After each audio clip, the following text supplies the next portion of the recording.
Morning everybody. आज हम लोग सीखेंगे माइट का यूज़। माइट का यूज़ बहुत ही ज़्यादा होता है और इसका यूज़ होता है पास्ट में, ठीक है, पास्ट टेंस यानी बीता हुआ काल में इसका यूज़ किया जाता है।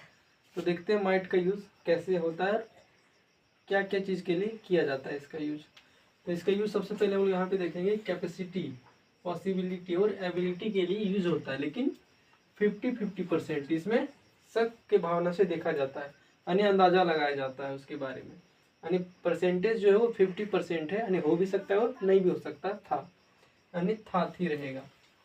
तो यहाँ पे देखिए क्या है, पॉजिटिव सेंटेंसेस ऑफ माइट का यूज हम लोग सीखेंगे। आइडेंटिफिकेशन होगा सकता था और सकती थी, यानी पास्ट में इसको बोलते हैं, इन पास्ट। तो फर्स्ट में हमने स्ट्रक्चर जो लिखा है वो किसके लिए लिखा है, पोजिशनल सेंटेंसेस के लिए, स्थितिगत वाक्य बोलते हैं इसको। क्या है, subject plus might plus be plus object plus other word का यूज आप कर सकते हैं। शायद आप खिलाड़ी हो सकते थे, यानी अंदाजा लगा रहा है, यानी 100% वो कंफर्म नहीं है कि आप खिलाड़ी हो सकते थे, तो इसमें अंदाजा लगा रहा है। You might be a player. तो इसी प्रकार से हम लोग प्रैक्टिस कर लेते हैं। शायद वह डॉक्टर हो सकता था, यानी अंदाजा लगा रहे हैं, शायद वह लड़का डॉक्टर हो सकता था।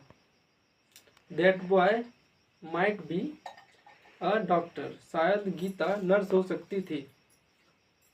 Sita might be a nurse. Mohan एक गायक हो सकता था, शायद मोहन एक गायक हो सकता था। Mohan might be a singer, शायद मैं पिछले साल एक डॉक्टर हो सकता था। I might be a doctor in last year, शायद बच्चे पिछले साल विद्यार्थी हो सकते थे। The children might be students in last year. इस प्रकार से अगला हम लोग देखते हैं इसी क्रम में। यहाँ पे क्या लिखा हुआ है, subject plus might plus have. यहाँ पे बी का यूज करना था फर्स्ट वर्ड, यहाँ पे हैव का यूज करेंगे, plus object plus other word, बाकी सब सेम रहता है। फिर है तो इसका सेंटेंस पहले देखते हैं क्या बोलते हैं इसको, पोजिशनल सेंटेंसेस, अधिकारवाचक वाक्य, यानी कोई भी वस्तु पर किसी भी व्यक्ति का अधिकार होता है। शायद उसके पास एक कंप्यूटर हो सकता था। He might have a computer, शायद उसके पास हो सकता था, अंदाजा लगाया जा रहा। शायद मोहन के पास एक गाड़ी हो सकता था। Mohan might have a car, शायद बच्चों के पास फुटबॉल हो सकता था।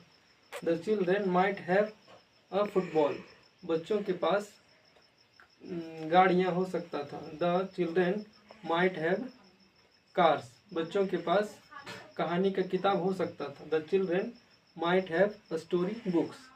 चलिए अब तीसरा देखते हैं इसी क्रम में। Subject plus might plus verb one plus object plus other word, इसको बोलते हैं एक्शनल सेंटेंस, यानी क्रियात्मक वाचक वाक्य बोल सकते हैं। आप शायद मोबाइल चला सकते थे, यानी कैपेसिटी का पता चल रहा है कि आप चला भी सकते थे और नहीं भी चला सकते थे। You might use a cell phone, शायद आप कंप्यूटर चला सकते थे। You might use a cell phone, शायद आप कंप्यूटर यूज कर सकते थे। You might use a computer, शायद मैं स्कूल चला सकता था।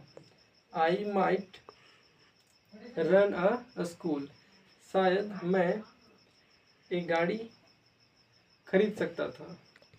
I might buy a car, शायद मैं पिछले साल एक कहानी पढ़ सकता था। I might